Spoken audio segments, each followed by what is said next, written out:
Saçmalama bir dedim vur. Hiçbir güç getirmeyi alısın.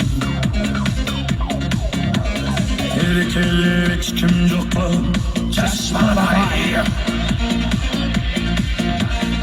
El mektep çağrılınca gönül içeri.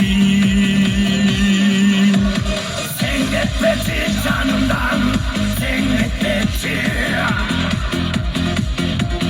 Sezimin canlısa meyilteci. Canlıyla canlısıktan korku gelir. Sen etmedi.